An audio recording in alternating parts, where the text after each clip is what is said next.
When people hear the name John Adams, they think of power, America's second president, a founding father, and a diplomat who helped secure independence.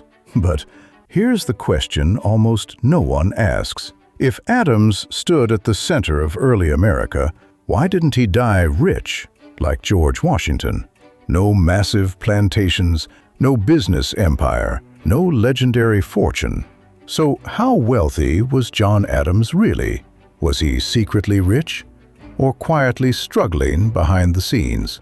To answer that, we have to go back to the very beginning, before the presidency and before the Revolution, when Adams was just a farm boy in Massachusetts with nothing but ambition, discipline, and a stubborn will to rise.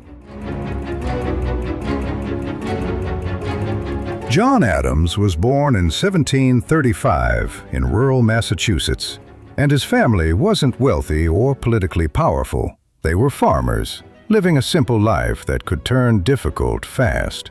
There was no inheritance waiting for him, no land empire, no safety net.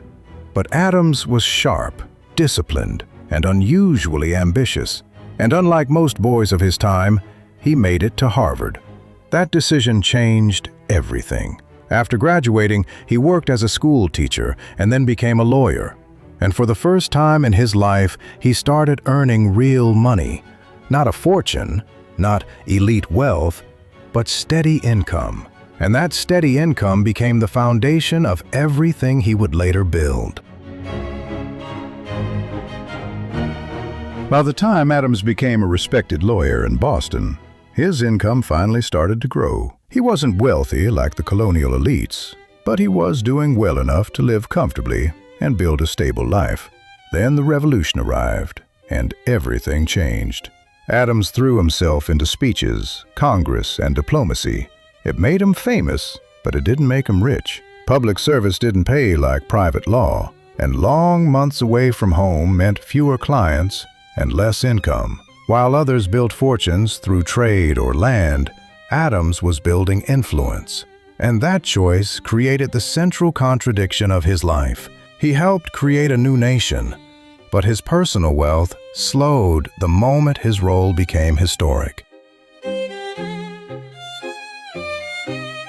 Adams' financial story gets even more complicated once he leaves America. As a diplomat in Europe, he entered a world of expensive cities, strict expectations, and constant pressure to represent a young nation with dignity. On paper, it sounded prestigious. In reality, it could be draining. Travel, housing, clothing, and hosting came fast, while government payments often came late. Adams wasn't chasing luxury, but he also couldn't look poor in front of kings and ministers. He'd dine with diplomats, then return to the same worn coat and worry about costs. His reputation grew in Europe, but his personal fortune didn't.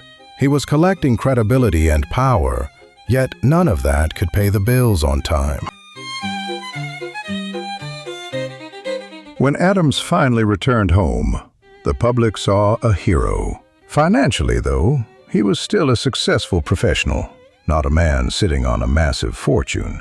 He owned property in Massachusetts and had the kind of stability most people could only dream of, but it was nothing compared to the land giants of his era. And when he became vice president, then president, the pattern continued. More responsibility and more pressure, but not the kind of income that builds generational wealth. Adams wasn't building a plantation empire or stacking business profits. He was spending years in service, protecting his reputation, and trying to keep his family secure while the country itself was still fragile. So the real question sharpens: if he wasn't getting rich from power, what did he truly own? And how wealthy was he at his peak?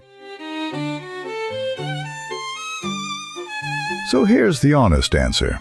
John Adams was financially comfortable, but he was never legendary rich. His wealth came mostly from what he understood best: law, careful saving, and property back in Massachusetts. Historians estimate his peak net worth around $25 million in today's money. based on his land holdings and assets. That sounds impressive, but George Washington died worth roughly $500 million in modern terms. Adams had maybe 5% of that. He didn't build an empire, he built a legacy. And that's the point. In early America, power didn't automatically create wealth, and fame didn't guarantee a fortune. John Adams proved you could stand at the center of history and still live like a disciplined man who never stopped counting the cost.